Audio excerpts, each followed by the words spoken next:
Hello everyone. Good afternoon or evening or morning. I know that we have a lot of people from a lot of different places, from Russia, UK, USA, Canada as well. So you're all spread out around the globe. So that's great. Thank you all for coming tonight. Let's see where you guys at. Wow, the chat is really active today. I love it. We have Split the Diff, our friend and past guest Sebastian Schutt. How you doing, man?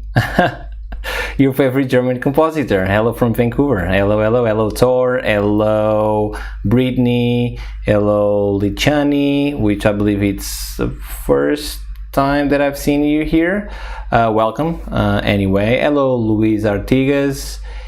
Hello Nick, Polygon Merge, love the name by the way, from Canada as well. And we have Russia, CGI Master, which I believe it's Alexei. I'm not too sure about that, so please let me know if I'm right or wrong, CGI Master. But in any case, welcome everyone to another episode of Lair. It's been a couple of weeks since the last time that we had our last session, as usual. So this season, as you know, we are doing this in this way. So every 2 weeks we have the live show, and every week we have new content, or better said, content that if you subscribe, you know what I'm talking about already. And if you would like to know and be notified when new content is up, just subscribe and you'll see. All right, so what happened these past couple of weeks? So class 3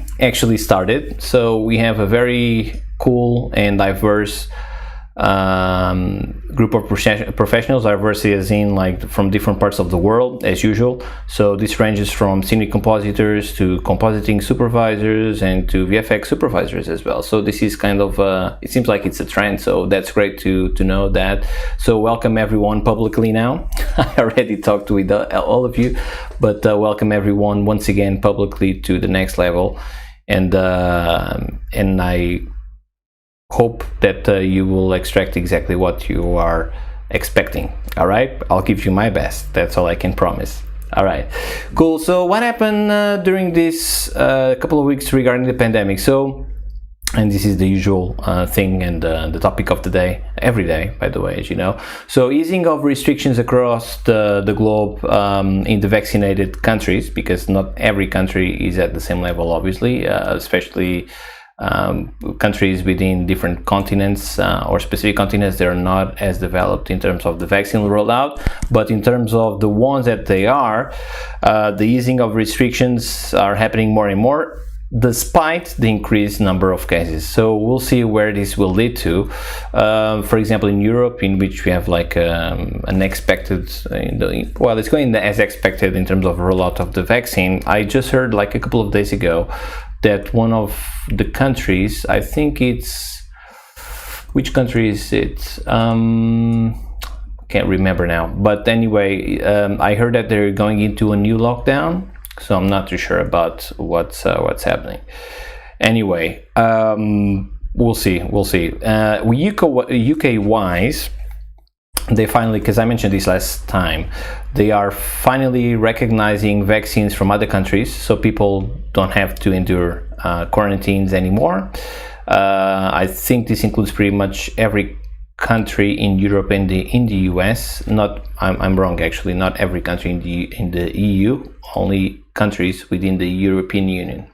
So EU is European Union. What I meant is not every country from Europe. Okay, so this includes the recognition of the EU passport, which is of course all of this is a significant development for the country. I'm talking about the UK obviously. And within the US, I don't think the same applies, as in like the US.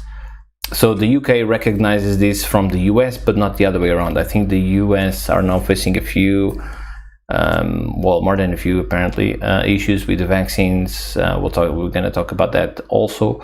So I don't think, I might be wrong here, but I don't think the US have still the same level of easing in terms of like people coming from the UK over there. So I might be wrong. If I am, since we have like a lot of people from the US watching today, please let me know. Okay. What else? There are some countries already that in fact are already giving the third dose of the vaccine because of this Delta variant. Seems like it's changing the panorama of vaccines.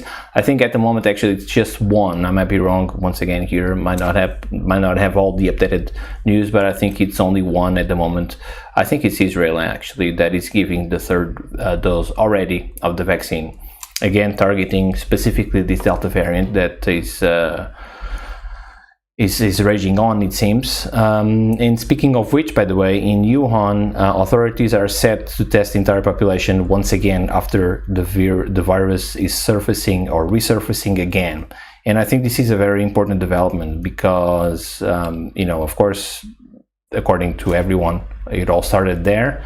It was the first country also because it was the first one, talking about China, the first one, or more specifically about this city, the first one in which this happened. So of course, there was a delay in terms of when this start happening in other countries, in other continents. And because of that, they were the first one to get rid of, this type of restrictions that we are still seeing here in different continents, pretty much everywhere around the world. So the fact that this is happening or re-happening again, I think it's important to be aware or to be prepared, better said, about like watching the development of the situation, because of course this is the last thing that we would like to hear, is that we're going into the same thing again. I don't think that's going to happen. I don't think we're going to see more lockdowns because now we have the vaccine. Before we didn't, now we do. But some people actually, I think it was the CEO from Moderna, said that it's only natural that the virus will find ways to go around the existing vaccine. So I'm not entirely sure what that means exactly in terms of the practicality of things, but we'll see what happens here. And also, speaking of which, WHO is calling for the booster, talking about the third vaccine, the dose of the vaccine, to be paused in order to ensure that all nations, especially the ones that are less fortunate in terms of resources and all that stuff, to be vaccinated before we have this booster.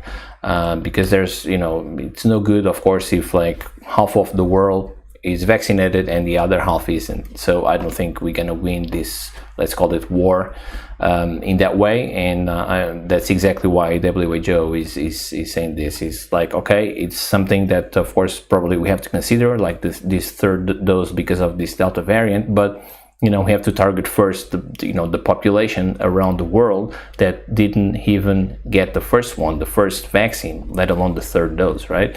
So yeah, important, I would say.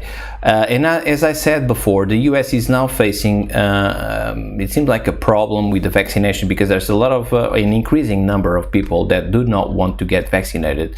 And so both the government and the individual states are sort of studying and coming up with incentives to get people vaccinated. And in some cases I heard this, I'm not too sure how this is exactly. I'm not sure if I'm really, saying exactly the same thing or the right thing. So for those of you that are from the States, please let me know if I'm wrong. But I heard that in some cases, these incentives, they actually include like real money, as far as I read and heard. Not entirely sure about this, but this goes to show you that, even money aside, right? This goes to show you that actually there's this thing happening over there, and it's of course something of concern. Also concerning, it seems like it's the Australia panorama regarding this issue. It's also in COVID crisis, and now the state of Victoria enters in the 6th lockdown, as New South Wales, which is a different state for those of you who don't know. In New South Wales now, the cases, they just hit the new record. So we have now 2 states. Victoria is a state and New South Wales, again, a different state. So Victoria, for those of you that don't know, when you talk about Melbourne, it's Melbourne is part of the Victoria state, and New South Wales, we're talking about Sydney. So yeah, so apparently in Sydney, things are, again, they just hit a new record, it seems. So I think, as I said also previously, I think the vaccine rollout over there is not up to speed as what we have in Europe, for example. So we'll see. I think it's important to have like a close attention here on this matter over there. So on the other hand, apart from everything that I'm saying, on the other hand, it seems like the infection rate in the UK is falling, and apparently nobody can understand exactly why. So this is now a theme of discussion in terms of why the hell we have this. So after the restrictions were eased, there was a spike in number of infections, and everybody, was expecting the worst regarding that. And apparently, after maybe a couple of weeks or something, the infections rate are coming down. There are some people saying, just like guesses of why it's here. One of the guesses, according to what I read, is people are not testing as before because now there's the vaccine, of course, and of course, a positive test means that you're gonna have to stop for 15 days quarantine or something similar to that. And so I'm not too sure. Okay, I'm not even speculating. I'm just saying what I read in terms of like one of the reasons why people think that the infections rate are so low at the moment. I want to believe that's not the case. I want to believe it's more about the effectiveness of the vaccine, but apparently nobody can understand exactly why they're falling so rapidly infections wise. But assuming that's exactly what's happening, I think it's a positive thing, not a bad thing, obviously. We also had during these couple of weeks a couple of sad events emerge or further developed since our last conversation a couple of weeks ago, as I said. So one of them is Tangent Animation Studio in Canada just shut down. So this company, I believe it was formed in 2014. They do feature animation, as you probably know, and they became known for their initial work on Netflix's Next Gen. So around 400 people were laid off. So if we have people that are going through this situation, I hope you all land on your feet, and I'm sure you will. Because a lot of companies, probably you also heard this, a lot of companies came to rescue, sort of speaking, in terms of like offering possibly some jobs. So we'll see what happens, but I want to believe that all of you guys will land on your feet. I think you will, honestly. So this is one of the situations, as I said, a sad couple of events, and the other one is the ongoing situation at Blizzard. So for those of you who don't know what I'm talking about, this whole story, so Blizzard, of course, is probably number one publisher games wise at the moment.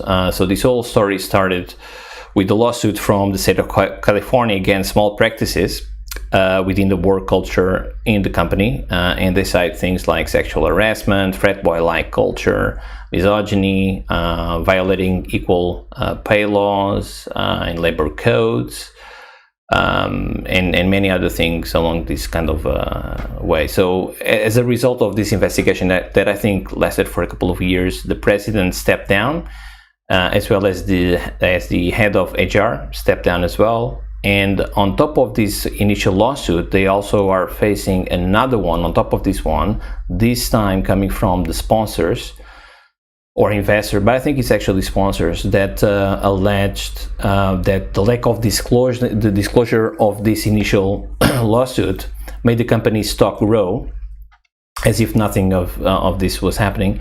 And so they kept investing, and they are now caught in the middle of this, let's call it, scandal.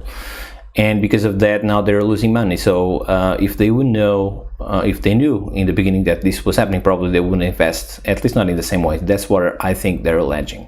So they have like these two new lawsuits, or this one on top of the previous one, facing at the moment. And there's actually around this issue an article on CNN that states, and I quote, "Blizzard's lawsuit could be a watershed moment for the business world."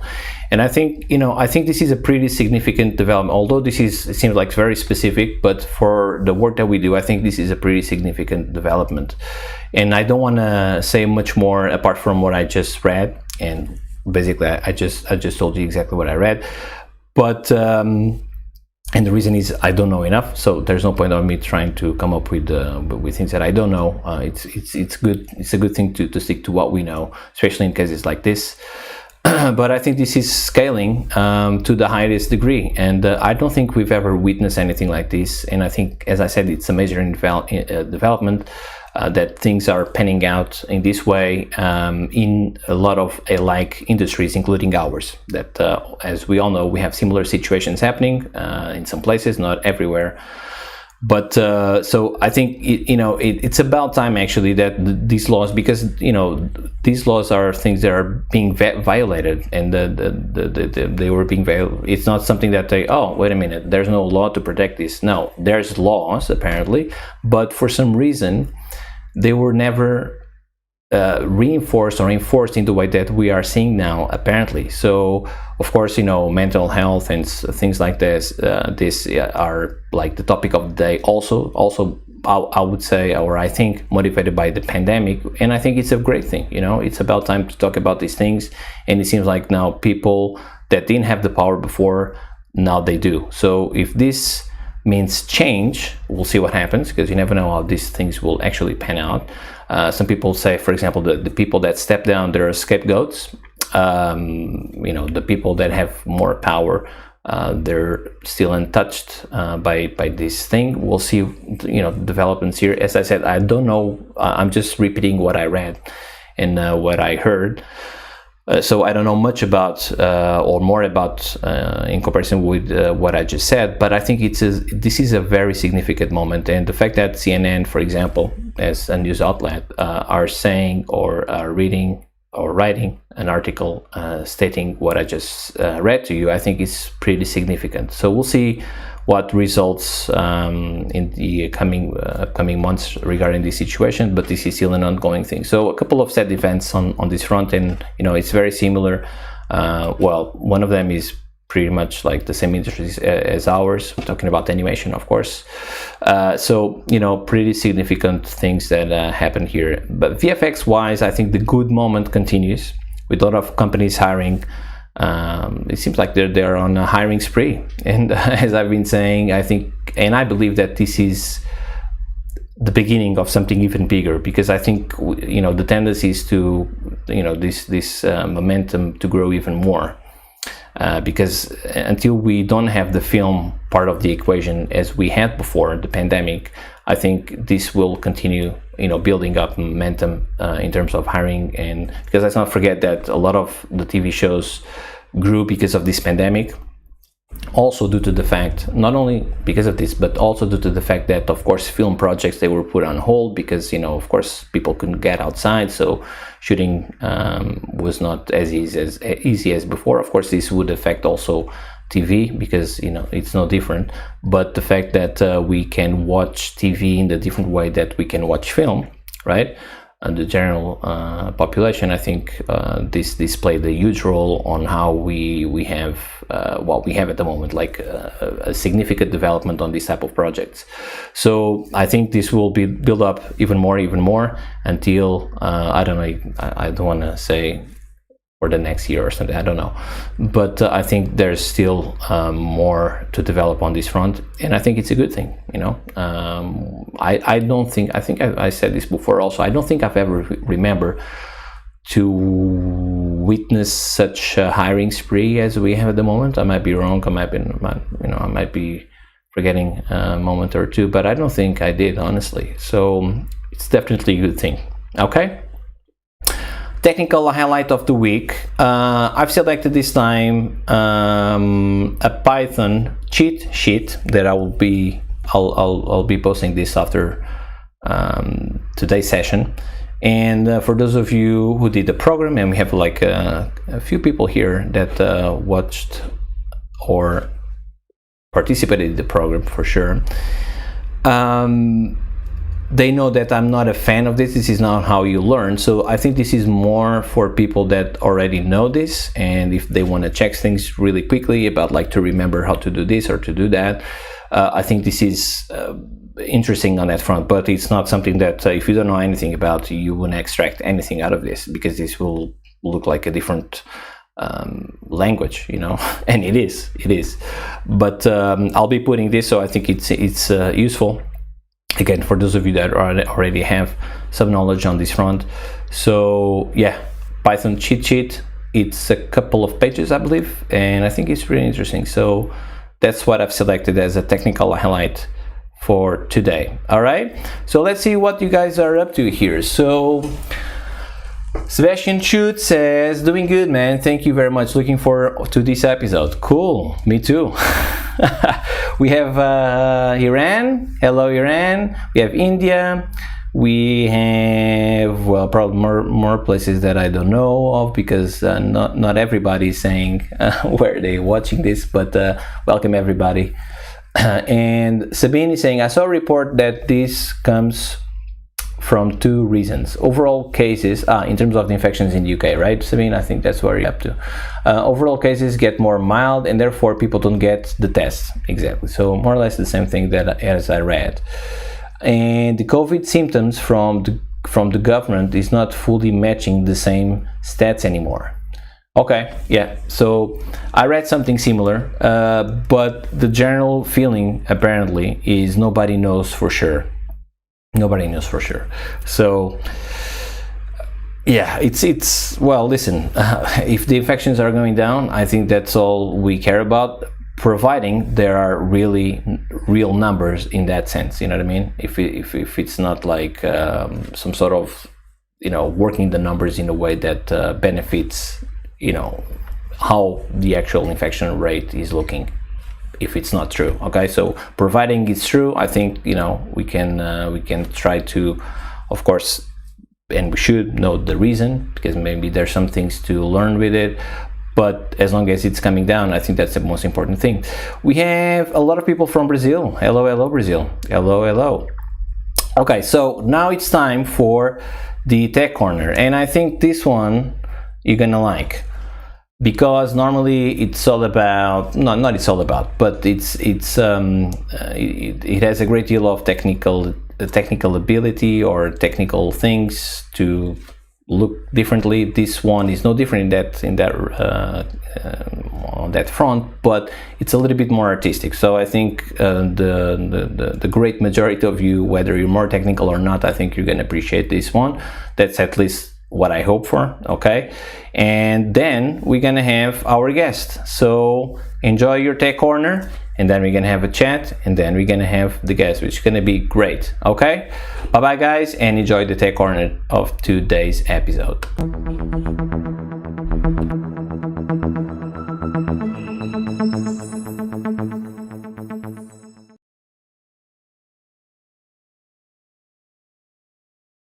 How to achieve star fields and nebulas with just noise, no more than just a noise. Noise is a very, very powerful tool that you can use and explore. There's many different applications, as you know, how to use a noise, and it's very useful for creative purposes as well, as we're gonna see. So let's start with the star field first, and we're gonna use a noise, as I said before, and this is only what you have to have in order for you to achieve that first layer. So what we're gonna do is we're gonna drop this one here. We're gonna drop the size as well, and you see what we have. We already have what we were looking for, pretty much. You see, you have that stuff that you can use this as a star field, and you can have more or less stars depending on how much, for example, you have in terms of size, which, although it's a size, it will also give you the sense of more stars. But where you really want to change that is going to be here on the gain. So the gain will give you more or less stars, and the gamma also, although it's gamma, so you know the intensity of the stars will differ, and maybe that's a good idea. As you can see, you have like, seems like you have like different depths that you can use as a star field. Now This is all we have to do really for the star field, but sometimes we need to go on a more creative, cheesy kind of look, and to do that we also have to use colors. So I'm going to tell you a way that I normally use to achieve random colors that I think can be very beneficial. So what I do is, with a color wheel, I'm going to do this, and I want just the color. So what I'm going to do is I'm going to drop a reformat here, and beforehand I'm going to use a transform that I'm just going to grow, maintaining the format that I want. But it's not over yet, because what the problem is giving the color wheel what it is, the center is going to be white, and yes, you have like very random distribution, but without a doubt that the center is really white. So what I normally like to do is to use an expression, and with the expression I'm just gonna truncate every single channel, and you'll see what the result will be. So TCL, the truncate function is called trunk, and then I'm gonna truncate the red channel like this, and then the green channel like this, and then the blue channel like this. And as you can see, what this will give you is all the channels separate without any variation in their value or saturation. So this is what we're going to use, okay? Without anything that we did before, this is what we would have. So we just did this, okay? And now if you blur from this point onwards, you can have also a similar look, but you know, the center is not going to be white anymore. So this is like one of the tips that I would like to talk about today, and this is the difference. You see, really white, not so white. And now you can do, you know, a normal multiplication between these two guys, and this will give you random colors also on your stars. So let's see what this will give you. There you go. If you look now, you have some stars with some colors, and you can vary this color as much as you want. You can have a different distribution of these colors if you want to. And one thing that we're going to use this for is to do our nebulas, as we discussed before. And a variation of this technique would be to use a U-shift, and assuming that you are happy with this initial distribution, the U-shift will basically vary on the rotation, vary this like that, okay? Which means that every time that you have a U-shift on top of the other, the distribution will change again, okay? Of course, if you are on the limits, it's not a very good idea, okay? If you are on 180 degrees or minus 180 degrees, not a good idea. But if you have something in between, say for example like this, and then you put another one on top, every time that you have a different one, you're gonna have a different distribution of the colors for free, okay? You don't have to look more for this. So let's assume that this is the first part of our star field and we are happy with it. I think the saturation is a little bit too strong, so maybe let's just drop a saturation node in here, just drop the saturation a bit, because we just want a little bit of color, but we don't want color everywhere. We can vary, you know, the size a bit, changing the scale. It's whatever works for you really. So let's assume that this is exactly what we want as a starting point for our star field. In terms of nebulas, again, we're going to use the noise again, and there are three important layers for nebulas, I would say. So if you look for images on the internet regarding nebulas, there's always like one of the layers which is like sort of the cosmic dust kind of a thing, which you don't have like a lot of breakup or anything like that. It's more like a sheet of random colors that goes either on top or behind every single portion of the whole star field, including the nebulas. So that's one of the key moments for nebulas, I would say. And then you have different levels of breakup, and all of them, this combined, that's what's gonna give you the desired look. So let's go with the first layer, as I said. So let's open a noise, and as I said, this will be the cosmic dust kind of situation here. So the idea is not to have a lot of breakup, okay? So we're just gonna drop probably the linearity a bit,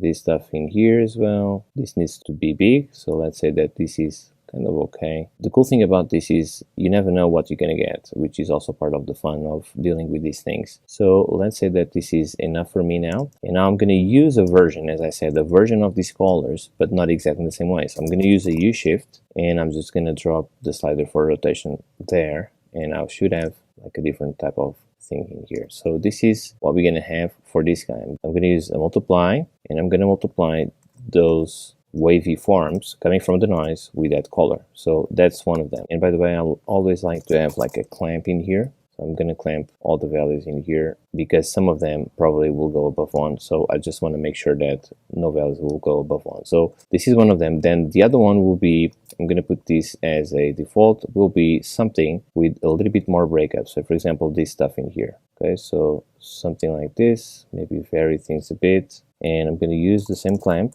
And now I'm going to use a U shift on top of the previous one, which will give me a different color. So before we had this, now we have this. So I'm gonna multiply these two guys, and this result will go on top of the previous one as a plus or as a over. It depends on what you want to go for. Let's start this with a plus. Now there's a quite big jump between these two layers, so we need to bring them a little bit close together. So maybe let's have a little bit more breakup on the dust, the cosmic dust part, maybe. Okay, and now let's have another one like this with even more breakup. Again, there's no right or wrong, it's whatever works. Okay, let's do the same thing. So another U shift, multiply here. So multiply the new colors by the new layer, and then a plus merging these to the previous two. And this is what we have.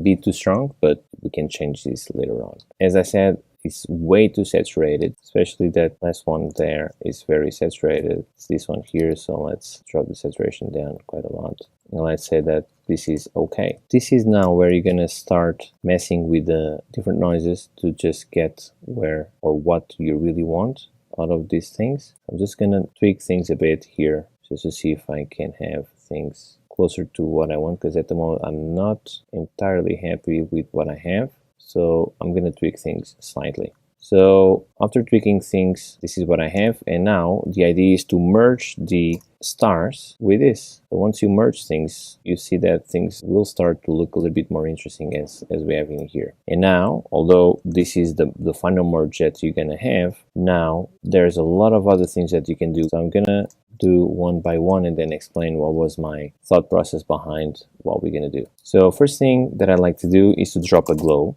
because the glow, it's a very important part for the look. So I'm gonna use my glow. You can use yours. It's whatever works. Okay, something like this. It's looking a little cool, and then you can have a different version of the glow based on the luminance beforehand. You just isolate that part and use another glow like this. So you can have a different treatment for those parts only. Then you merge the two with a plus, and you know, it's a variation on how the glow looks like. You have the core being treated a little bit different. And again, you can spend endless hours on this thing. It's really up to you. But we will continue developing the look. But there's a very important thing that we should do at the end when they're merged together, which is I'm going to use a remove. So we remove everything just to keep the format. Usual thing that I do that you probably notice by now. And then I'm going to use a radial that will follow basically that format. I'm just going to slightly change it to something a little bit more round like this. And this is actually the part that I want to reveal from the Nebulous. And you'll see that after looking at some references, this is always what you're going to have. You normally have things more visible at the center and less visible at the sides. So let's put this as a multiply, and you'll see what I'm saying. Okay, things will instantly start looking a little bit more realistic, and then you can grow this in any way you want. So maybe a grow filter with a Gaussian filter, it's actually a good idea, you see, but this is actually a very important piece of the puzzle, and then you can vary this as much as you want, but this already is starting to look a little bit more realistic to what you probably would have in your mind to develop. And then, you know, you will continue developing this part of the look, which is the Nebulous. But you know, these colors, they came from free just by doing this stuff. You know, it's very, very easy to do these kind of things. So let's keep developing the look on the Nebulous. In the same way that we did this for the different layers of the Nebulous that we have so far, it's also very important to think of different layers with different sizes to introduce extra breakup. What I'm saying is, if I have a noise like this and I'll change things so it becomes a little bit like that, I can use this as a stencil, and this will introduce me some breakup on the overall thing, and this can be quite effective. So if I now have this guy here, see, you are eating some of these things, and the idea is to have different versions of this guy, so you'll have different looks of how things will look breakup wise. So I end up using 3 different noises. So the difference between with breakup and not with breakup is this. Okay, breakup really, really important to have when you're developing looks, as you probably know, which, you know, it's just punching holes on the previous look basically. Now, one little tip that I would like to give you in situations like this is one thing that works really well when you try to introduce some volume as a 2D cheat, you can actually use a noise to distort things. So if I use a noise like this, and if I introduce this as vectors on both axes, U and V, if I use an eye distort, let's see what this gives us. So if I start messing with this guy, you're gonna feel like this will give you some more interest.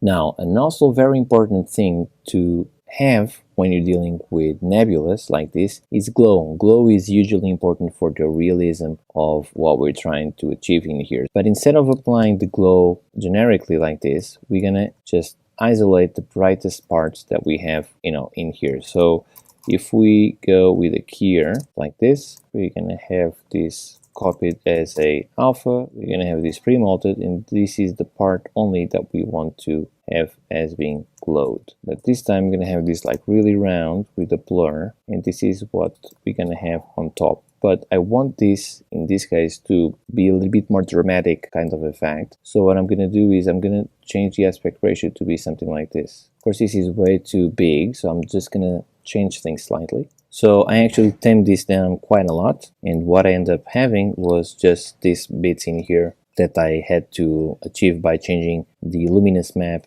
with the keyer. So I just added just those little things there, just the really hot spots there. But this will be very effectively at the end. Let's not forget that we always have to look at the end result like this, and this looks like something with volume already. So, the difference between using this and not using this, it's that little chord there. It's all those little details that makes things a bit more successful. We're not over yet. There's also a very important piece, which is the volumetrics. So what we're going to use for volumetrics is the volume rays. We're going to use them at the center of our interest region, somewhere here, something like this. And what we have to do is put this just a tiny bit as a plus back on top. It's way too much, so we need to have something, but just a tiny bit. It all adds up to the end result. So you have something like coming from the inside, it seems. And one thing that I always like to do also with the noise is to have another breakup on this guy. So it breaks that perfection a bit. This needs to be fairly big. And then, if we want the star field to be a bit more present, of course, you can always go with a multiply here and just bump those stars a bit more.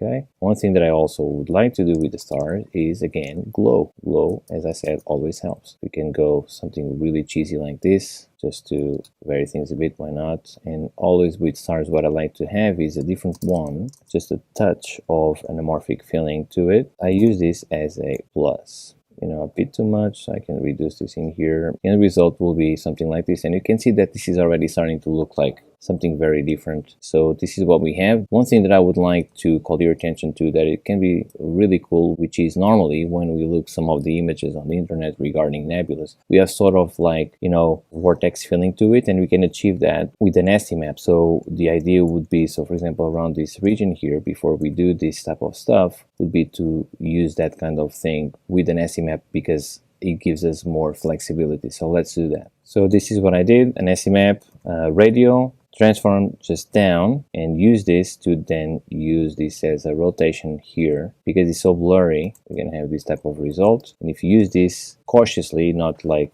fully developed, and use this as an estimap, we're going to have this type of stuff. You see? So you can now have more or less of that thing depending on how much you are dissolving. Okay, let's leave this as it was, and let's see the end result, because it's all about the end result. And you see what I'm saying? It's now possible to have that kind of feeling, more or less. It all depends on how you want to do this. You can then develop your look depending on where you want to go for. So I end up like just changing things slightly, and this is what I end up having. Very cheesy kind of look. You can have as many looks as you want. There's many different looks that you can have. Of course, this is way exaggerated on the stars part, but it's always up to you how much you want to mix these things, Can be as cheesy as you'd like to, and only based on noises. As you can see, from the actual star field to Nebulous, everything was done with noises. Let me show you different examples. So this is the one that we just discussed. this is a different look based on the same techniques, exactly the same ones, but complete different looks. And the same goes for this one here, which is not as interesting. But you know, you saw me doing it, developing, all based on noises. And as you can see with the same technique, once again, you can achieve many different things. It's always up to what you want to do, how you want to do it, and how creative you want to go with these things. But as you can see, just the noise itself can give you a lot of power on the creative side of things, as we just discussed now. And hopefully you took some insights from what we discussed today. I hope you liked it, and see you next time.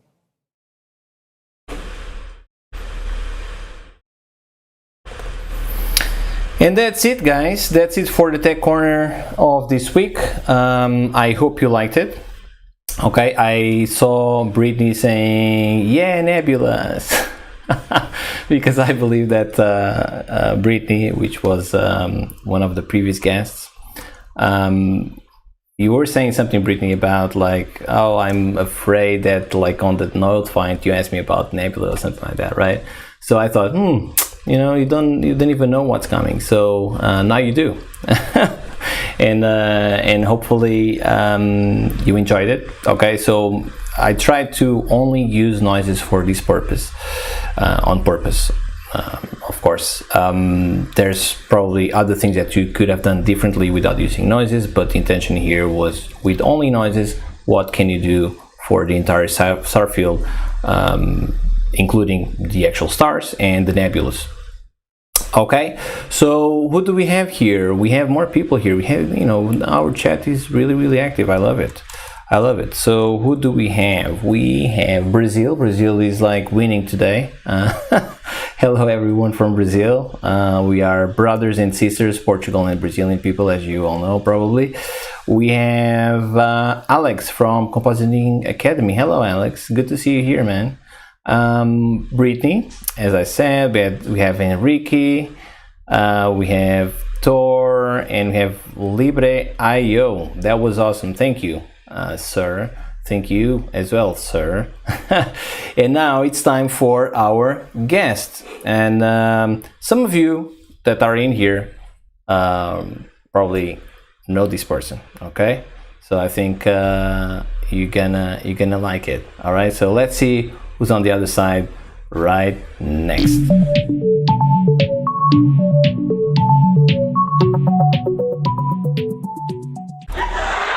Yes, it's Livia. Hello, Livia. Everybody's clapping and shouting for you. You can't hear it, but you'll see. You'll see. You'll see what I'm talking about once you watch this. So we have people that know you obviously from your country, and people that know you from work, people that know you from the next level, and all of that stuff. So we have a lot of love coming at you tonight. Nice. That's cool, right? Yeah, it's always I'm good. seeing a lot of guys, even like people I met in the US here. Ah, so there you go. Cool. Really cool. So nice to see you guys. Nice to see you too, Liv. It's been a while. It's been, I don't know, it's been like 6 months or more. I don't know. It's been a long time, right? Because we met, something like that. Yeah, something like that. Because you're gonna tell the story. I'm not gonna tell the story because people are, you know, they heard enough of me. But basically, we met as because I just mentioned Brittany. Basically, same thing happened with Brittany. We all met at the same time around December, maybe last year or something like that, right? Something like that. Something like that. And we all met each other, including also Brittany and other people that we have here tonight. Do you want to tell the audience, first of all, present yourself and tell how we met? As I said, people already heard enough of me, so over to you, Livia. Yeah. Over to you, Livia. Yes. I am from Brazil. I've worked with a ton of, well, not a ton, but I've worked with different stuff before I came to become a VFX compositor. And then after I joined compositing, it was just, you know, yeah, this is my thing. And so I met you in the Next Level course. That's course, I right. had been like stalking this show for, I watched almost all the episodes. Because I was like, yes, all the tech corners, and it's also very interesting to listen to, you know, different people talking about the industry. And I think it's something that's like missing. We don't have much of it, right? And Yeah, thank you. I tried to make at that time to, because I don't want to be in anybody's, you know, space, because why should you do that, right? There's so many different things to explore. So I tried to make things a little bit different, including the whole show, like the segments and all that stuff, and having it more as a show rather than just, you know, information A, B, or C. Nothing wrong with that, don't get me wrong, but that's what I was aiming for. So thank you for your words. yeah, no, I mean, I think I see Alex here, right, from Compositing Academy. There's our favorite German guy, and like every one of those, I'm like, okay, there's not something new to watch because it's also so good. And I just feel like before the pandemic, there wasn't this boom of information. Yeah, I think like the pandemic really rare. changed. We had like Ben McEwen helping out with the newsletter, Josh. Yeah, and I followed those, but Josh is the one still going, like, by the way. Josh's newsletter is still going. Ben's, you know, is on hiatus at the moment, but the other one is still going. Yeah, but I guess you're right. I think, you know, this pandemic, you know, if there's positive things to extract from this, of course, there's a lot of negativity also involved because, you know, a lot of people dying and all that stuff. So of course we cannot, you know, talk about one thing without the other, but talking about positive things, which is also important, I would say, in these moments to talk about and to think about. In our industry, I think we saw a lot of new things that otherwise probably wouldn't see because people were so busy with their own lives, working, you know, commuting as well. They're not commute. Yeah. Probably the majority of us commute from the the bedroom to the living room or to another room, right? So people now have a little bit more quality time. So I think it's important. Yeah, and I think it's good because I don't think it's just gonna die out after everyone's like free from the pandemic. I think that like it actually started something that's gonna continue. And I'm even thinking of like working on this because I also want to like bring content and stuff because, you know, when you announced this show, it was already like, oh my God, this is so cool, like the tech corners and also some chats with people. And then when you announced the next level, it was like, oh my God, like, this is revolutionary because sure, we can find information online, but nothing, you know, higher level like this in a way of like more advanced. So I don't know. I think this is like our industry is not very old, right? Like no, it's pretty maturing. New actually. Yeah, it's maturing. There's maturing, a lot of, and I think I do like.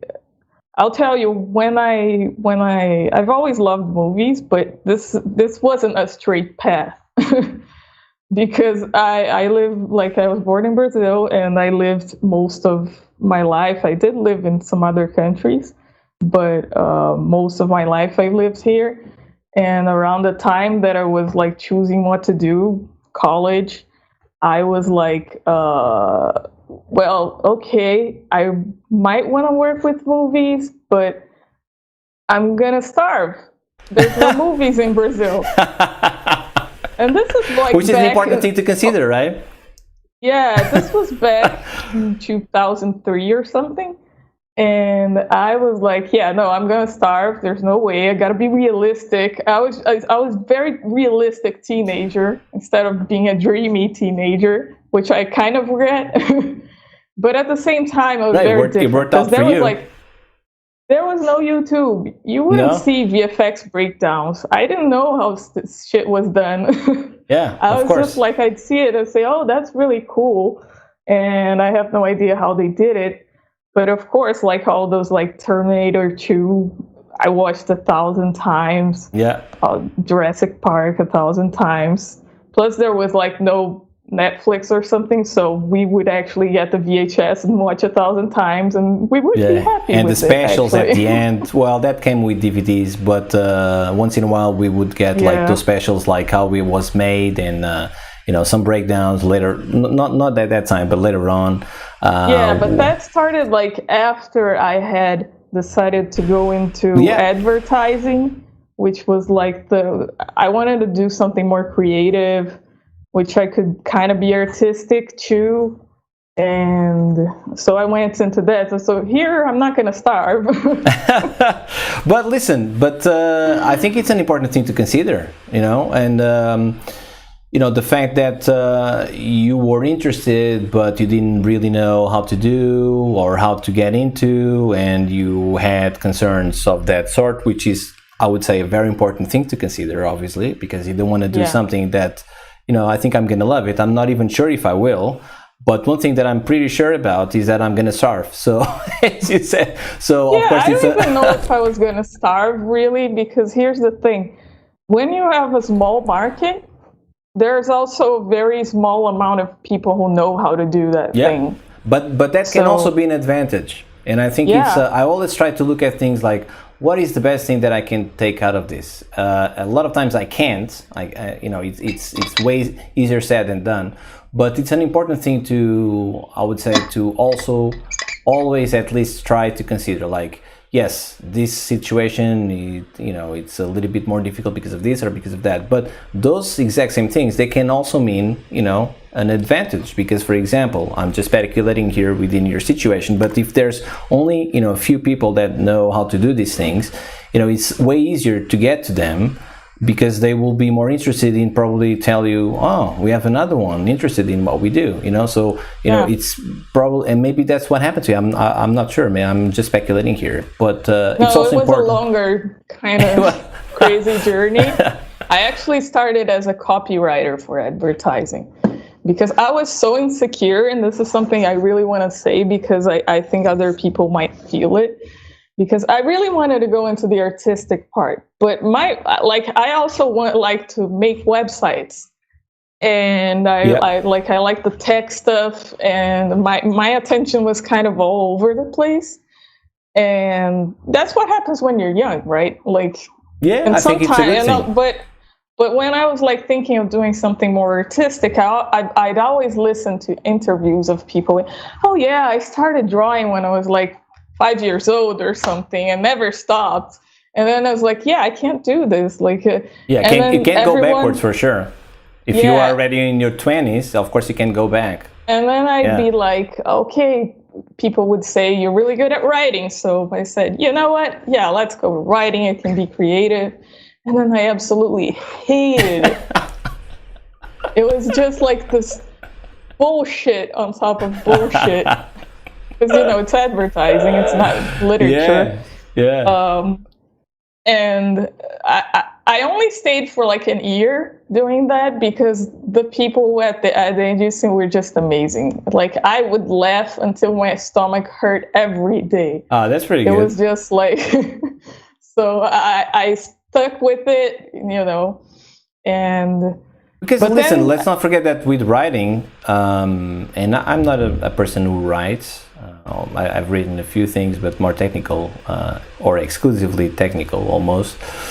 But there's a lot of creativity involved in writing, obviously, because you know, especially on that side of things like advertising, you have to convey message in a way that it's funny, it's not boring, you know. So you know, for sure, it's related. It's just not for me, you know. I just feel like it was bullshit on top of That's fair. Things. That's fair. And then I decided to go into an art direction class, but it was, you know, towards advertising. And then pretty soon, it was a great course because, you know, they went through all the like design and illustration and gave me like photography and all this basis for being an artist. But it was also like half of it was also centered around being creative and making amazing ad ideas. And to me, like, ad ideas are bullshit. I didn't like them. I hated it. And then I kept doing that. A lot of love coming from you towards that Oh my industry. God! I hope that we don't have that like. part. I hope But we then, don't have like people watching from at that the industry. same time, I was like, here, there's no job you do everything you want to do, right? Like every job has some side of it that you don't want to do. But at the same time, I just didn't feel that passion, and I just I started looking into, well, I don't know, let's see something more fun. Let's try to learn 3D. And I started learning 3D because I could use that in my job and make it a lot better. And then I started to get like obsessed with 3D. But at the same time, you're working at an ad agency and you go home and you have like 2 hours a day to watch some tutorials, which at the time was like digital tutors. Yeah. Which isn't bad, but it's also like not like, starting 3D is hard. 3D is very technical, especially if you're coming from Photoshop. I was doing with Photoshop, and then you got this definitely a different game for sure. But after some initial frustration, I started to really like 3D, and I knew nothing about nuke at this point. And then at one point in my life, I was just like, you know what? I gotta make the big step, because I saw I could actually have a career with VFX, even if it was advertising VFX. I still didn't believe in having a career in movies in Brazil. And then I stopped. I quit my job and I went to the US for a year. Oh. And I studied at Dave's school, which is digital animation. And then they go through, it's mostly 3D, but they go through everything. Like you learn modeling, and then you learn, what was it, animation, and then you go into lighting, rendering, comp, and then you do like a actual production environment, short with shotgun and everything. So it was really cool, and I think that I didn't know that you went to the US. I didn't know, and I didn't know because we talked a lot of other things, not about that thing specifically. That's why I often say that this show for me is like an excuse to to touch base with old friends and people that I didn't get the chance to know so much about their personal or professional career. And I didn't know that you started with the 3D, which is very interesting also and refreshing thing to know. Yeah, I think it was amazing to start with that because I really feel it's deeply connected to what we do. Yeah, for sure. It's obviously, so, learning the principles of animation. We do animation in 2D. Might not be the same thing, but to know, like, follow through and all those rules, that helps. Shading and lighting is something that we need to know. Like, it's the one that I think compositors needs to know the most is like, what is a shader? How does it work? What's a spec pass? What really is a spec pass? Because people are like, reflection. Yeah, for sure. I Lighting is even more essential because often we have to, tweak a little bit the lighting because the CG just, it's missing some ambient occlusion and stuff. And it was really good to get all that knowledge as a foundation, and then you decide. You've decided, like, I like this part better. Yeah, sorry, I'm assuming. Yeah. Right? And naturally, like after years of Photoshop, nuke wasn't that the next big step. Yeah. Although I was really frustrated with tracking at the beginning and rotoscoping. It's like that thing where you say, "Oh my god," and then it's like, there's things I have to do frame by frame. And when people say that to me now, do you have to do things frame by frame? I'm like, yeah, when you go through an Excel sheet, don't you have to go, line by line and fill it out? It's the same thing. Like Yeah, I think that's actually a pretty good analogy. And I'm sort of an Excel guy, as you probably know now. So Yeah. that's a pretty good analogy. You have the best spreadsheets in the world. No. I mean, listen, spreadsheets apart, I think, knowing Excel, it's something that also can change in the same way that, knowing Python and knowing a little bit of programming here and there. You take it as as far as you really like or as you really need, but I think it's a thing that develops your mind in a more systematic way, which I think is very important for you just talked about like foundations, the 3D side of things as foundation for what we do, and I think having like systems in your mind or thinking about things in systematic way rather than just like addressing this problem by itself without thinking in the bigger picture. I think later on, and especially for those of you that are watching and would like to advance in your career, I think this plays a huge role in that. Like, think about systems. That's how you progress to roles of leadership, like being a lead or being a supervisor, because people notice that you're not only about that shot, not only about like that task that you have at hand. You look at the bigger picture in a way that even what you're doing for that specific shot can be imported into other shots, and things will follow in just perfectly. And of course, everybody wins because you're gonna save a lot of time. So tools like Excel, I think, also play a role in that. Of course, not related necessarily speaking directly, at least with what we do, but I think it's important. And then you take as far as you like. Maybe I took a little bit more far in comparison with other people, because that's something that I use like on a daily basis. I mean, I think it's beautiful. I really do. I didn't even know you could do I wouldn't go that stuff far. like that. I wouldn't go that far. It's just like, it's so in depth, and I'd be like, here's two things that I decided I did not want to do when I was a child. I didn't know what I was going to do, but I decided I'm not going to be a doctor because, I hate disease.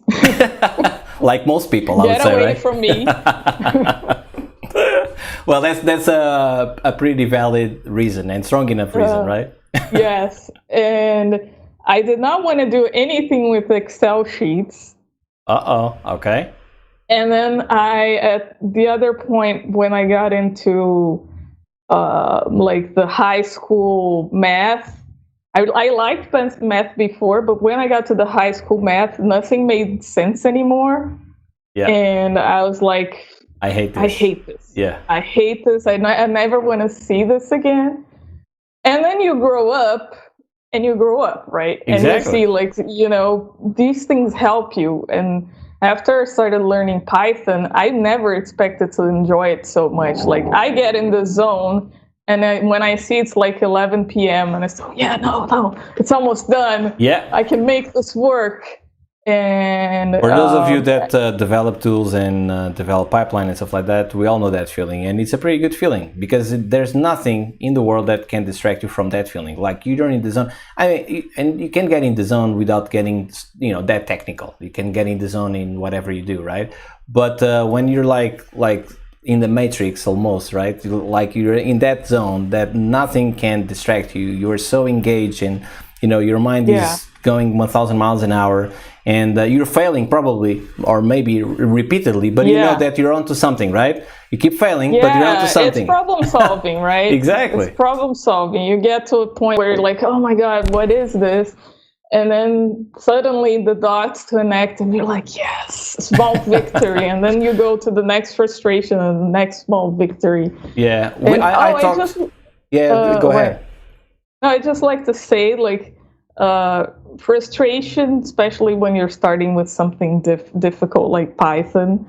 And even when I was starting with compositing, like, I am going to admit to you, the first 6 months, they would give me a lot of roto and paint, and I was just like, I don't want to do this.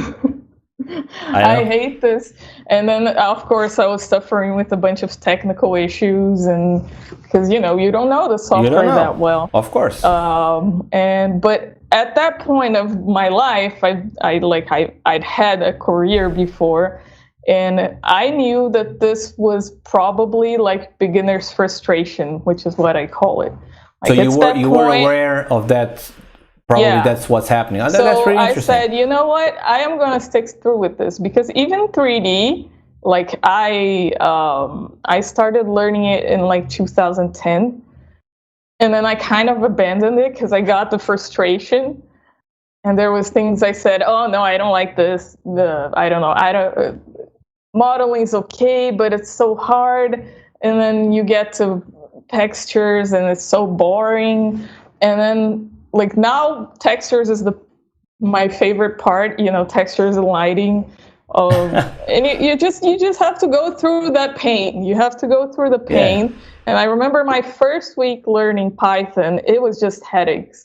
Literally headaches. And when was that? Because of course we talked like pretty extensively Python in the program, but what was the year? Maybe it's or how long was since you started with that?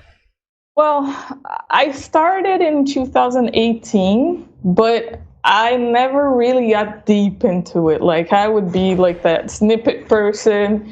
And, I learned what a for loop is, a variable, all the basics. But you never really learn until you're hands-on. Yeah, that's the only way. Stuff like all the time. And so after I came back from Australia in the beginning of 2020.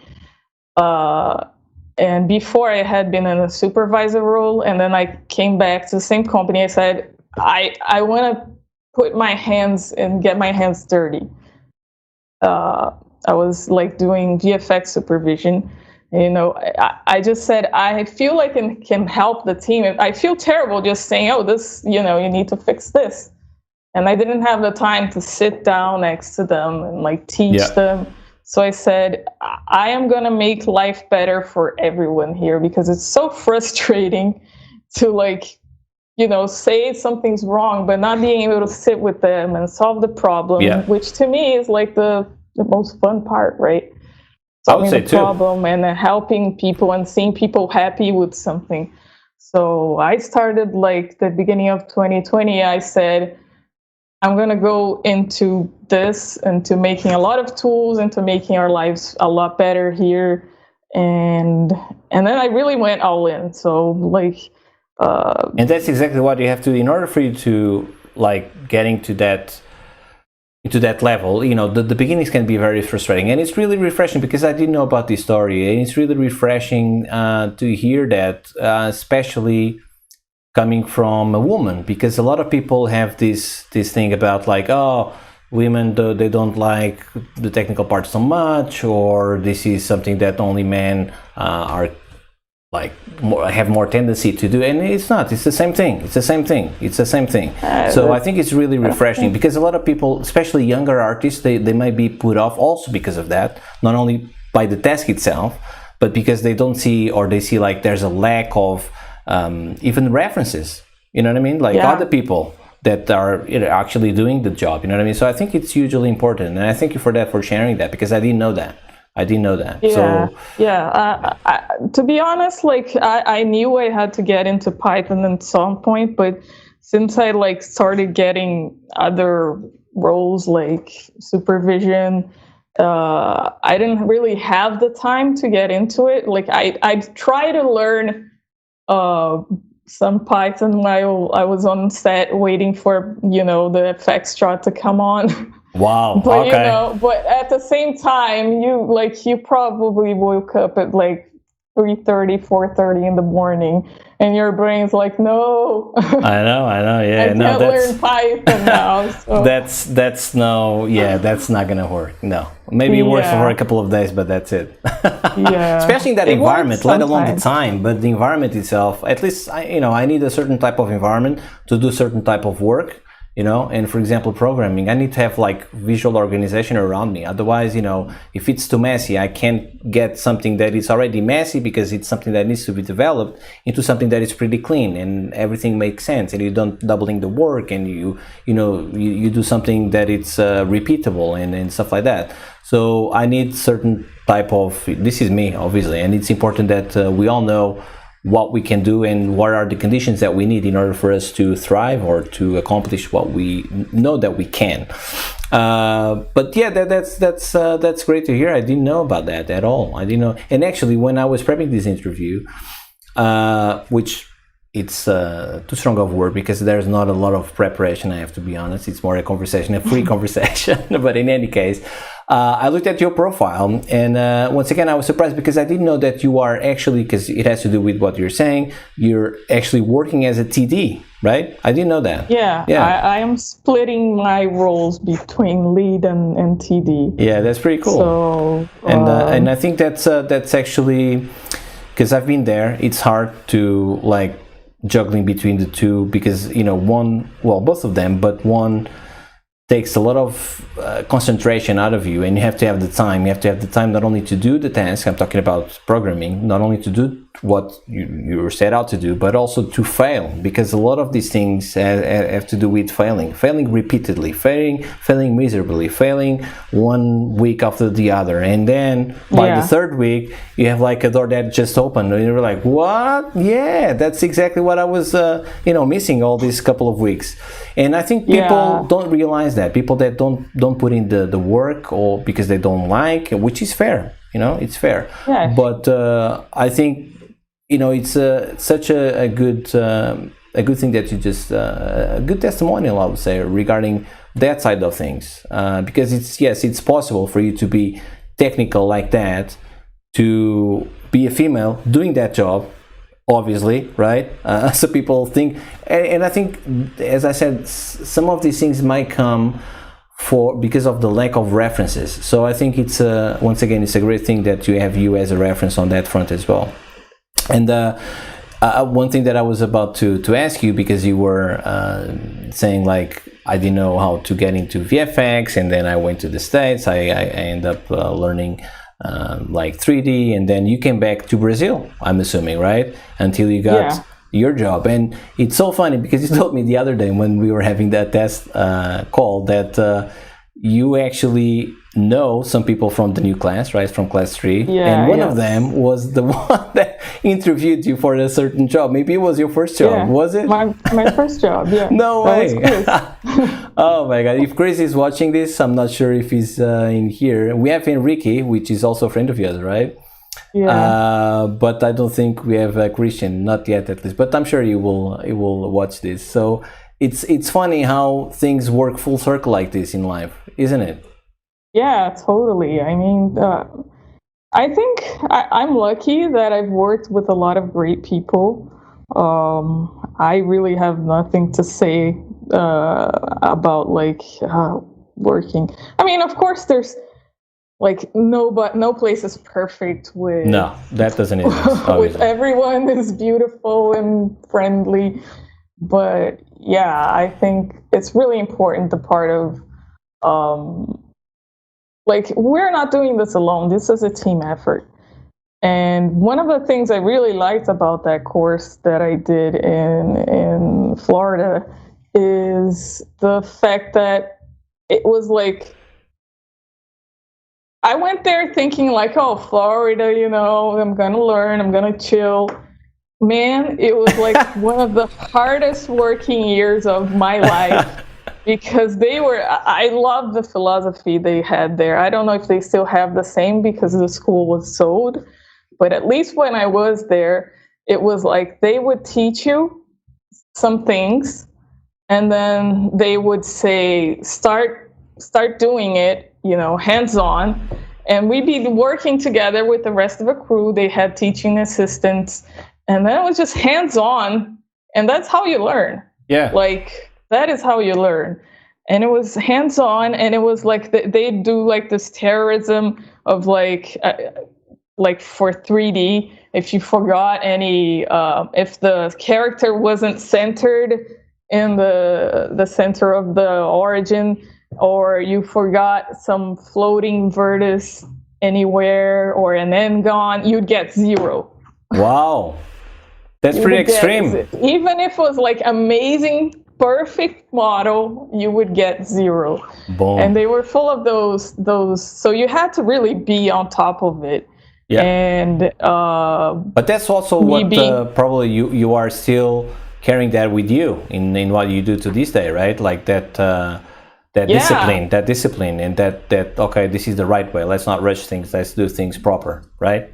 That kind of stuff stuck with you. Another very important is not just like the work, but you can only put up with that because you have people around you who are learning and you're sharing. And it's so good when you're learning and sharing with others and going through the same struggles. Yeah, hugely important.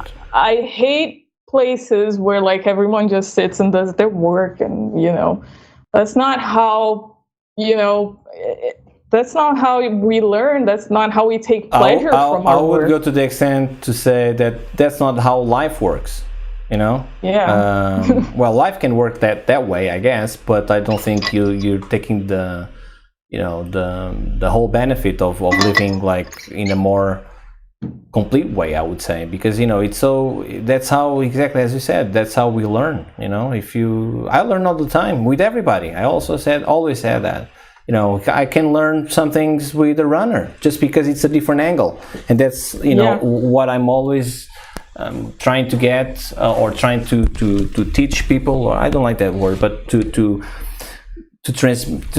think to convey the thinking process in a way that this is probably something that you already know, right? But look at this thing that you already know from this angle, this thing that looked a triangle to you, now it seems like it's round from this side. This is like a kind of a stupid analogy, but it's just to sell the point of what I'm saying. I mean, it's just like when artists flip you flip mirror it, so you try to see your DMP or even your comp from another perspective. It's kind of the same thing. Yeah. And one thing that people maybe think they tend to forget, especially with years going by, is I've been doing this for 15 years or 20 years or 40 years even, and I've seen it all. Probably there's nothing that I can learn from anybody, but that's not true, because there's always, people are different. So first of all, no two people are the same. So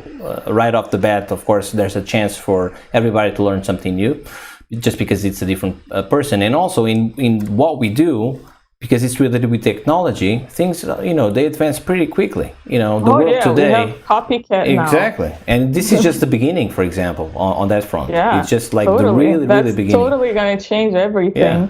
So there's definitely something that always to learn from everybody. And there's no shame. Some people say, I'm not going to ask because, I will look bad. I mean, no, it's part of the fun also, Yeah, totally. I asked a lot of questions during the course. You did. By the way, thank you so much for being part of Class 01. That was so special, and for having the guts into embarking into, and for trusting me with that journey. It was amazing, and I hope is already paying off. That's all I can hope for. It's totally paying off completely. Thank you. And I'm not getting paid to say this. No, not yet. Well, it depends on this session will go. Maybe you'll get something. No, I'm just kidding. I'm just kidding. But no. We didn't prep this beforehand. No. But it's great to know. I'm just saying stuff that I said to people who came to ask me about the course after I started and after I finished it. Yeah. I think there was some of that, that thing of sharing with other people. Which was like, I know other people have said this before, but it was like an added thing that I didn't imagine. I was like, let's watch the videos. Yeah. And then when you get into a group of other talented artists, and you're like, this is so cool, I can talk nerdy comp things with them, and they're interested. Yeah, as Brittany said, I think she said something like, I'm always nerding out about this and that with my colleagues. So it's cool. And again, let's not forget that within the program, of course, we're talking about, giving the program what it is. We're talking about very experienced people. Some of them already supervisors of in many different countries, for sure, and in many different ways, whether it's comp supervisors or already existing leads or even VFX supervisors, as I said last time. But this goes to show, I guess, that there's always room to learn. Always, despite of where you are in your career, you know? And you know what? This is the thing that I like the most about compositing, because it is so vast. Yeah. We are finishing a shot, but it's not just, some people look at it and it's just, you color grade my art, which is the CG artist saying that, and that's it.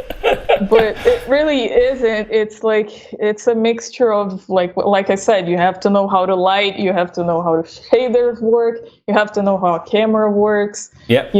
Composition, not compositing, composition. Design principles is something that I learned that all the time I see helping me. There's a ton to learn from so many different people on that front, and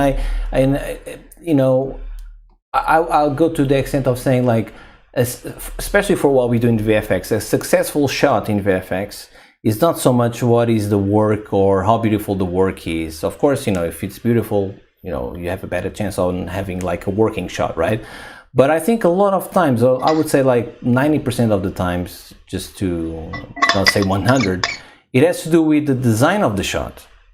Because if the design is wrong, no matter what you do, it's always going to look weird or silly or whatever. You know what I mean? So designing the shot has a lot to do with the successful or with the success of that specific shot, or even the show. Because if you have like 10 silly shots just because the design is so silly, nobody's paying attention to anything else. They're like pausing after the DVD is coming out. Look at this shit, instead of enjoying the show. That maybe it's good, but if it's not designed properly, or if it's just like for the sake of showing off, so there's always like a ton also to learn on that, and it never stops because it has to do with art. So of course art is also something highly subjective, but there are some obviously, but I still think art is subjective, but there are other fields of art that are much more subjective than what we do. Because there's this thing of like realism that we work with, and also like references. Like, you have to understand what the director wants, and you learn that by watching movies and paying attention to movies, and of course working and actually paying attention to what the director's asking, instead of saying, "Oh, god damn it, he wants this to be more purple. That's gonna look ugly." And maybe it is gonna look ugly. Maybe, and then maybe actually you find out that actually it looks better. Or if it fits within the context or something. By itself probably doesn't make sense, but if it's within the context, that maybe you or us in what we do, we don't have the whole context of the movie. Maybe in a lot of cases we do, because we have the whole cut, but in some cases we don't. And there might be a reason that we don't know of why the director wants this in this way or that way.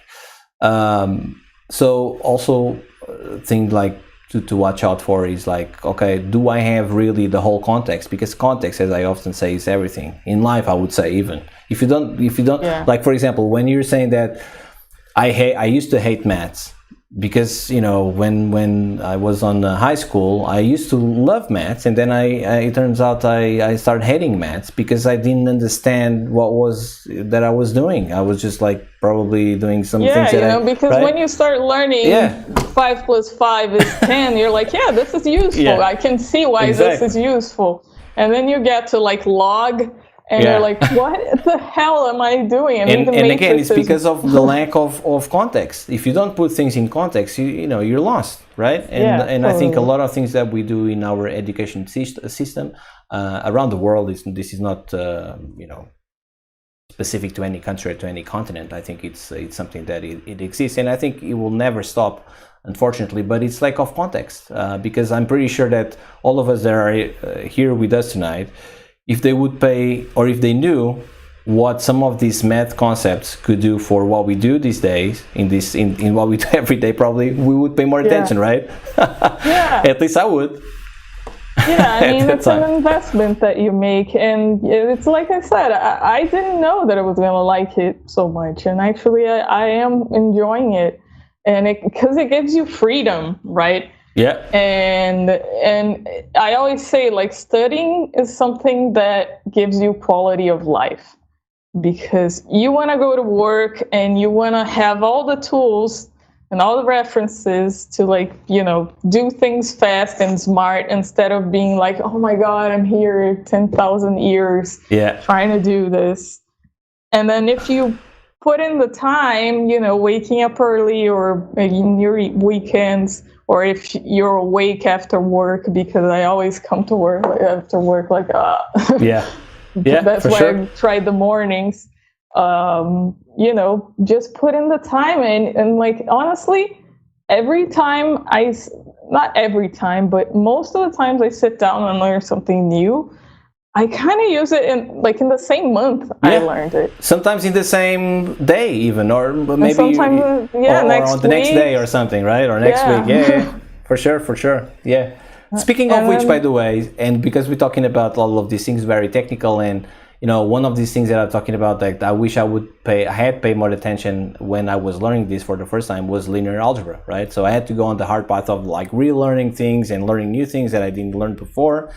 Because, you know, I was not giving the right context, and of course I'm not alone in this. Of course, everybody here had the same experience, right? So how often do you go back to the because I'm gonna ask the same thing that I asked Brittany. How often do you go back and recheck the program on that front or on other fronts? At least once a week. Oh, that's great to know. Cool. But yeah, I mean, it's interesting the way that you put it, which is, you know, studying equals to quality or life quality, right? I think that's how you put it. That's you know, I never thought about that in that way, but I think you're right. Yeah, I think you're right, because you're gonna learn. It's less frustration, and you get to go home earlier a lot of times than you would, instead of being there overtime. Yeah. A lot of times I remember, like, something I struggled with, and then I learned a technique, and I'm like, well, yeah, I was like there 12 hours working, but it could have been 9 hours working, and if I had known this. Yeah, for sure. You know, it's an interesting point of view, like studying equals to life, quality of life. Yeah, that's a good one. That's also, like, I really like, my mom taught me something that her dad, so my grandfather, taught her, which I love, which is like, every time I was like, should I buy this book? She's like, you don't save money on the education, you save money on beer. There you save go. money on clothes. And I always take this, like, every time I'm thinking of buying a book or doing a course, I'm like, yeah, I can try to find a way to pay this, because since it's going to be quality of life for me, you know, a beer makes you feel good. It's good, but, you know, but it it's also only for makes the you moment, feel right? good. Yeah, and it also builds a lot more when you're, like, learning and growing, and also sharing that with other people. Like, honestly, I feel a lot better now in this position of being lead in Comp TD and seeing, like, my work have a real impact on people's lives and their work, and, you know, it's really gratifying to be like that. That actually it's reminds me of something that I would like to ask you. And by the way, before I ask you this, guys, if you have questions, I think there's a lot of people actually. The chat today is like crazy. It's like really active, and I love it. Thank you all for posting all of these things. We're gonna read, if there's any questions, like specific questions, please keep typing them, because we're gonna read them all after I ask what I'm about to ask, because it's related with Livia said. But what I was about to ask you, since you just mentioned, like, being a lead, and, you know, now having, like, sense of, like, really contributing, like, on a daily basis for something that it's real. It's not only like the shot itself only, but it's more about, like, transforming, in some situations, I'm assuming, people's perspectives, right? That's what you do as a lead, right? And I think, and we talked about this before on the show for sure, which is, I think a lot of people misrepresent this type of roles, because they and this is coming also from the employer itself, which is not only, but still a lot of them, they misrepresent the role because they're only thinking about the technicality of the role. If you are going to be a lead, it's because you're the best of, you know, doing tools or whatever, or being the best compositor on that specific show or on that specific group of shots, because I don't believe that there's, you know, the best at whatever we do, because it's a group effort, as you mentioned. And I think this is like a real misrepresentation, because a lot of what we do as supervisors or leads, and in many levels of supervision or leadership roles, is also, you know, mentoring. Not only like giving them tools and giving them different angles, as we just discussed, which I think it's really, really important. That's how you also develop someone else, right?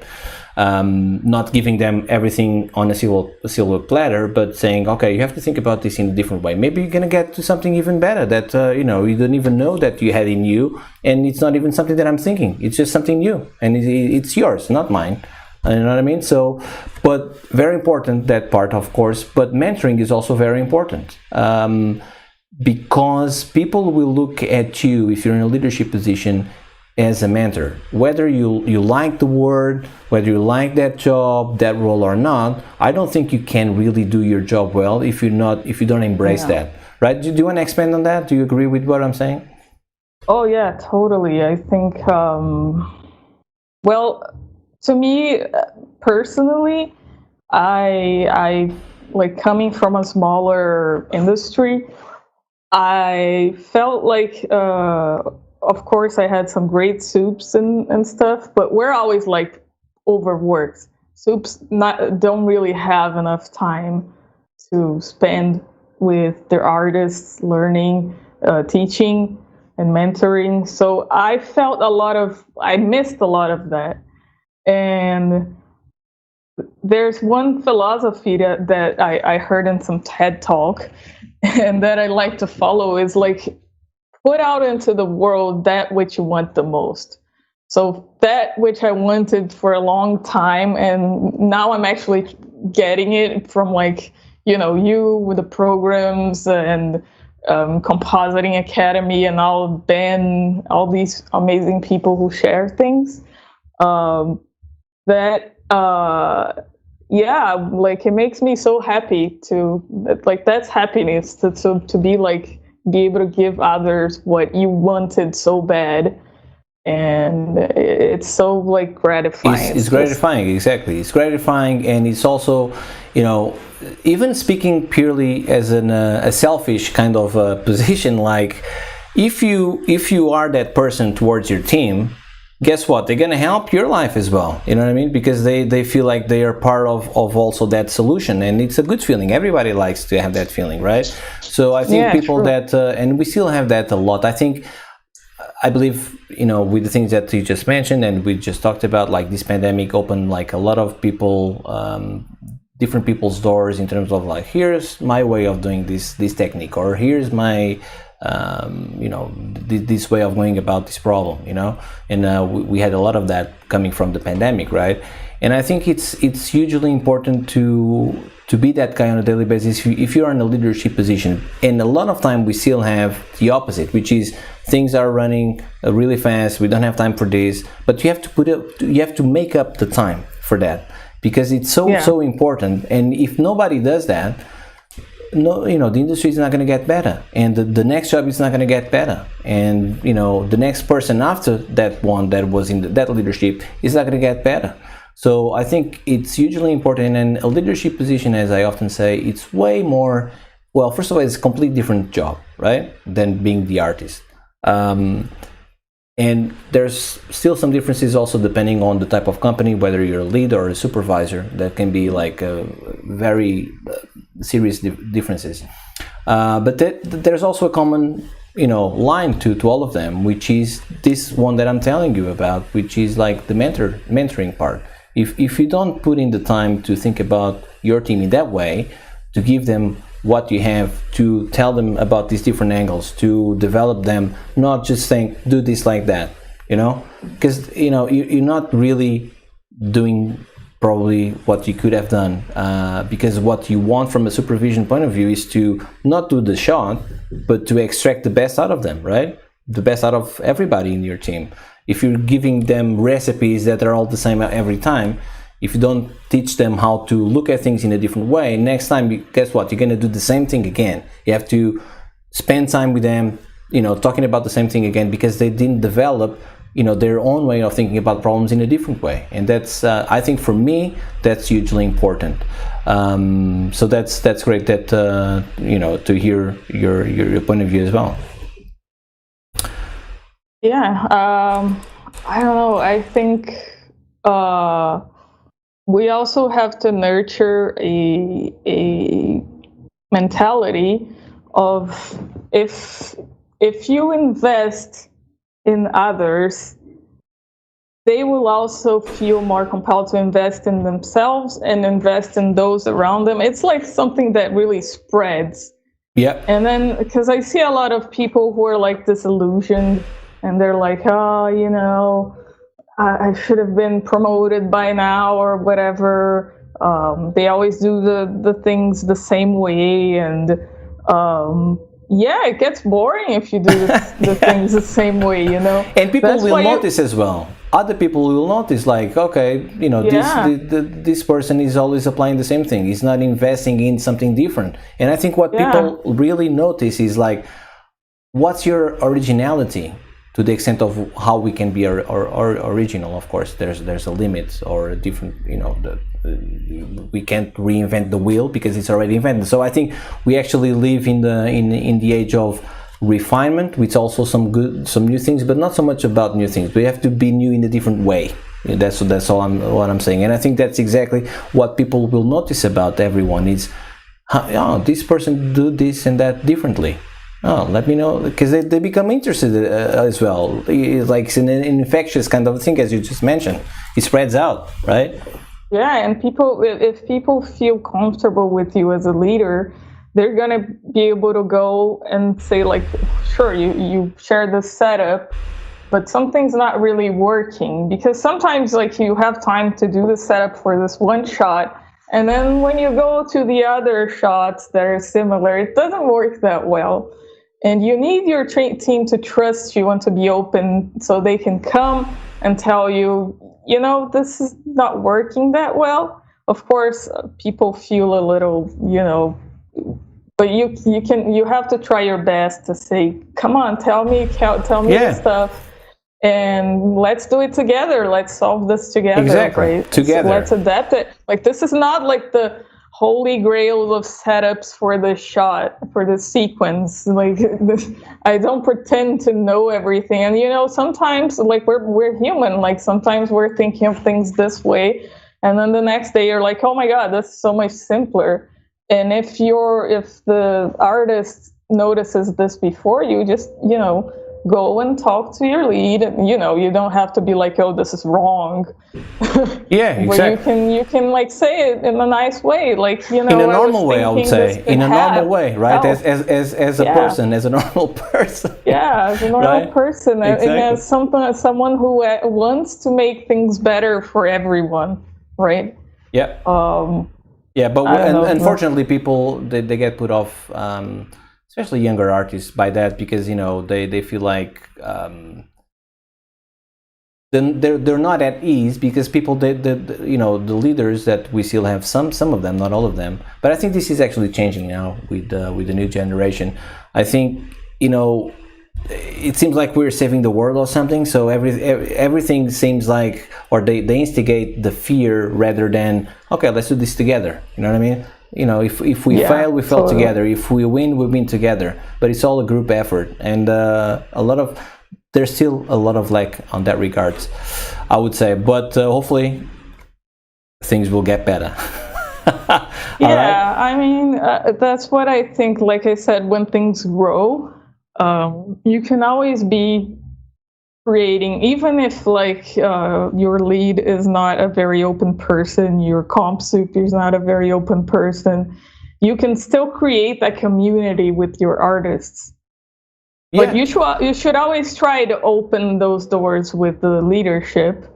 And it's like you have to, of course, there's some soft skills involved in how you're approaching. You don't want to sound like you're saying, oh, I know better than them.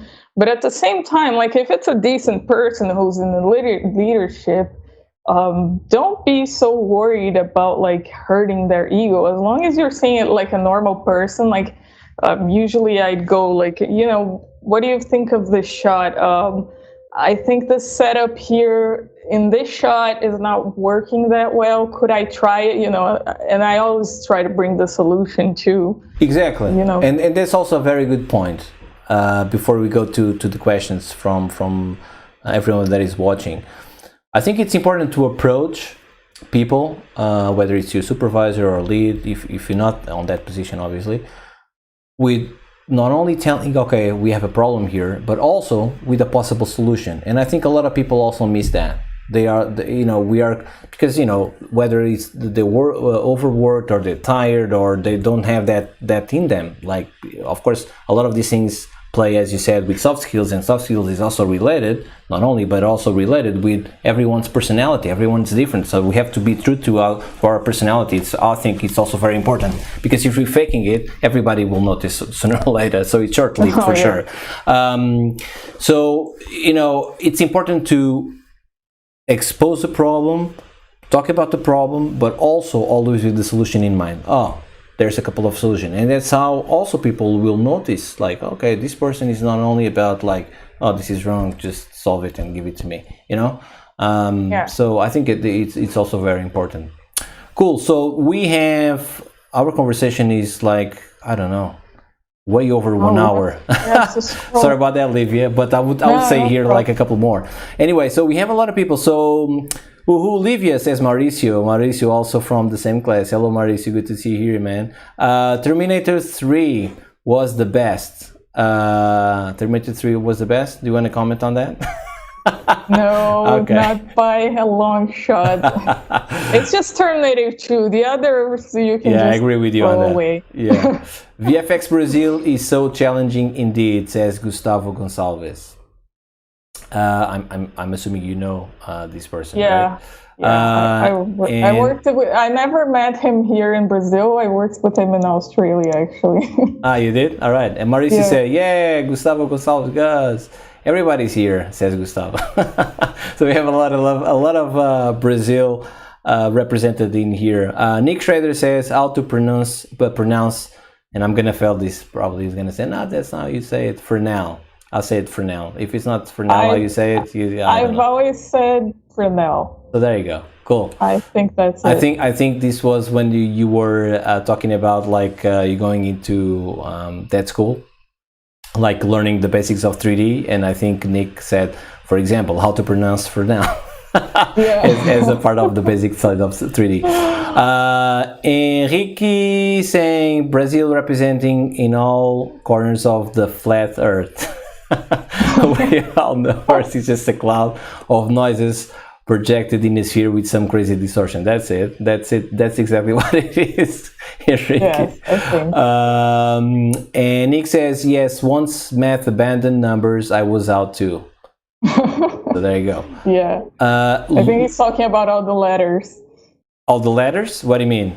Yeah, when you get to the point where it's like yes, got X equals yeah. Y. Variables, variables. Luis Artigas says, highly relatable with what you were saying about a bunch of things. I don't think it was just about one thing.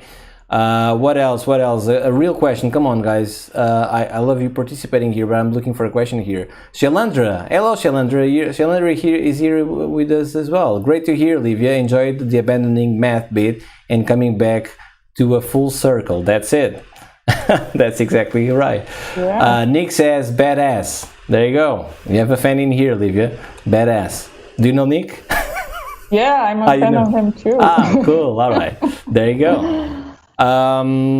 So just Nick is actually saying a thing that is related with something that we mentioned before, which is just because the shot is beautiful, that doesn't mean that the client will approve, of course. And sometimes it works the other way around. Sometimes the client wants something that we all know that it's not going to work because of the design, rather than whatever work that we can put on top, but they still want that. Sebastian is saying, great conversation, really enjoyed it. Thank you, Sebastian. And he's asking if, did you take all the photos that are on your wall, Livia? Looking awesome. Oh, no. This is like pro stuff. This is Sebastião Salgado. He's like one of the best Brazilian photographers out there. There you go. Cool. They're beautiful. Yeah, they're great. You should check him out. I think I did. I think I came across with his work actually. I think I might be confusing names, but I don't think so. What else? So Brittany saying amen to that. Love the spreading of the knowledge. Correct. We all do, right? That's the common thing. So we have a question from Noel Alvarez, which is, how is the VFX industry in Brazil? There are TV shows, films, ads, and greetings from Argentina. So it's a neighbor. He's a neighbor. Yeah, I mean, it definitely grew a lot in the last few years, but specifically because of, I hope you can't hear the construction work. We can hear something. I thought it was like music actually, so not too bad. No. Oh, I think there's music and construction work. The Both neighbors of them. are trying to ruin my interview here. That's great. Yeah, I mean, it definitely has grown a lot. We have a lot of, like, the main one is still ads, VFX for ads. And there are some pretty big studios doing that. But we have a lot of TV shows from Netflix, HBO, Amazon, and probably Disney coming in soon. But it seems like that side of the business is something fairly new to Brazil, as far as I know, right? Which is great, right? Yeah. For the industry then. Yeah, no, it's amazing. It's helping a lot, like, the industry grow. Because before it was just films and ads. And even the films were not so VFX-y. Yeah. Because they were more like comedies and stuff like that. And now, like, Netflix, especially Netflix, but also HBO is investing a lot in, like, bigger productions here. So, yeah, I mean, that's one of the things, like, when you decide what you want to do when you're young, maybe the industry is completely different from when you actually get into the industry, right? Yeah. And that's kind of what happened. There was like this big boom of first of movies, which we had a lot less, and then Netflix and the others. For sure. I mean, that opened a lot of doors. Not only because of the pandemic, but also the pandemic put that on steroids, sort of. Because of course people couldn't go out and watch movies as before, so of course a lot of the investors shifted their their investments, I would say, to video on demand projects, which is what we have so much these days. One last question, I would say. I think it's going to be the last one. It's going to be from Gustavo, okay? And he's asking, what is the kind of soft skill that you think is the most important for lead or to lead or artists in our field, for both leads and artists, I would say. I would say that's what Gustavo is asking. I might be wrong here, but I think that's what he's asking. So one of the, let's say, I'm gonna, if it's not exactly how you're asking, Gustavo, I'm gonna change it slightly so we can finish off like in the best way possible, which is top soft skill for an artist to have and top soft skill for a lead to have. I think it's for an artist, it's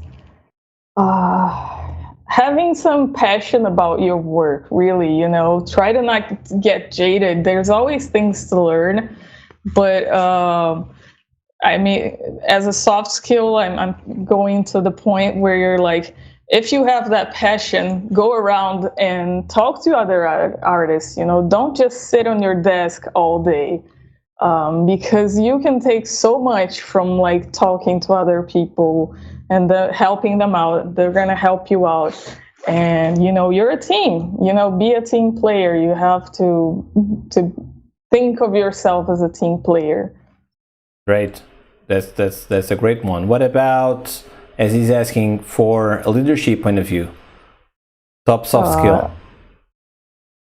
I think you have to walk in the other people's shoes and like in your head, you know, see what they're feeling before you speak to them, what they might feel from a feedback. And so you have to also try to understand how each person takes your feedback. You have to get to know your team, you know. You can't just treat everyone the same. We're human. But of course, always respect and always calm, and never ever, you know, let your stress that's coming from the top get to them, ever. Yeah, try your best at that. I would say the same, exact same thing. Yeah, that was great, Livia. Thank you so much. I think we couldn't have ended in a better, on a higher note. So I think we're gonna end it here, folks. All right. Thank you so much, Livia, for coming in. It was great to catch up with you after all these 6 months or what. I don't know. I lost track of how many months were, but it was great to hear your story, because a lot of these things, as I said during the interview, I didn't know about. So thank you so much for sharing, and thank you for everyone that is watching, and with so many comments and questions. There was a great one on that front as well. And thank you all. See you in a couple of weeks. And for those of you that are on the program, see you in a couple of days, I guess. All right, guys. Bye-bye. Thank you, Livia. Stay on. Yeah. Bye-bye. See you. Okay.